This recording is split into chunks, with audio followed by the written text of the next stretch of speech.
Hey team, hopefully everyone is buzzing after our leg in last week's lesson. We're going to up it a little bit this time and we're going to try and do a foot. So, feet are notoriously difficult and challenging, and this one is actually underneath the foot. But I want to show you that by using the Bargue method, you can actually draw one as well. So, first of all, we're going to follow the system of measuring, but it's a little bit more challenging this time because we have the vertical axis, but we don't have the horizontal. So we're going to try and figure out a way to get our points and measure them both across from our junction line and also down and up from wherever. So let me show you how we're going to do it this week.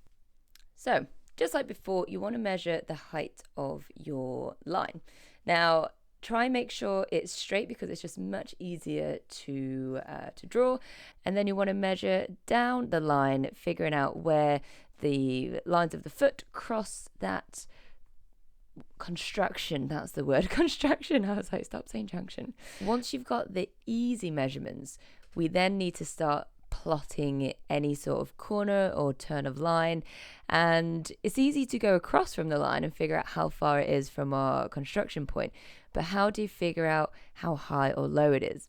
One way is by trying to imagine, or you could even create a line from the top and measure down from that.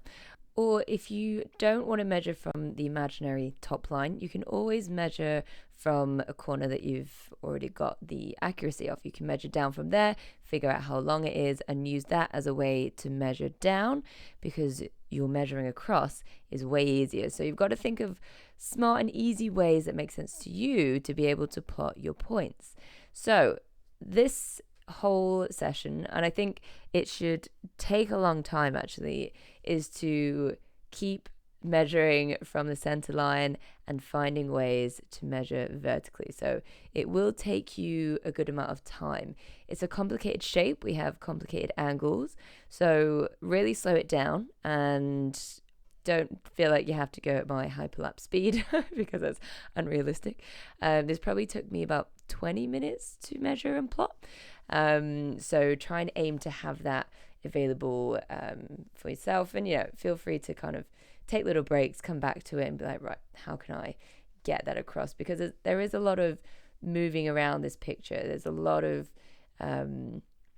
lines to consider and angles to check. So you want to make sure you are doing, measuring as many points as you can. Some of them you can do by eye, but if you do it by eye, there we go again, then definitely check. And if you are getting some consistently on point, then you're like, yeah, do you know what? I trust myself a little bit more. So that's always a nice feeling, actually, when you've done it by eye, you've checked it and you've got it bang on, you're like, yes. Now, when you've got a good amount on, you might start finding that some things don't quite line up. And it could just be because you've measured it slightly incorrectly, or I don't know, that will be the issue, to be fair. You've measured it slightly off. So another way you can check is to figure out the angle. So you can use your stick or your pencil, and you want to pop it on the angle that you're trying to draw. So that way it will just show you what direction that line is going in. And then you can just drag that across onto your own drawing and see if that's correct. So I'm going to do it now. And you see when I drag it across, it's just slightly off. So that means I need to make a change. And this is a great way to check your lines again, because you've got the way to measure it. That's a great way to check, but you've also got the angles that they're going in. So there might be quite a few amendments, which is great. It means that we're learning. It means that we're pushing ourselves. And if you find this super easy, then we really need to up our game, my end. So, but no, it shouldn't be super stressful. Follow the process and your drawing will come together very, very quickly. Okay, team. So we're going to break this up into 2 stages once again. And in our next stage, we're going to look at the shading, because this one is a little bit more challenging than our previous leg.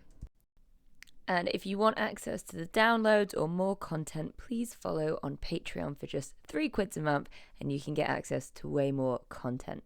So I hope your brain isn't fried too much after that measuring exercise, because we might need a little bit more brain power for next week's shading version, where we do actually have to make quite a few amendments to this. So I'll see you next week for another lesson.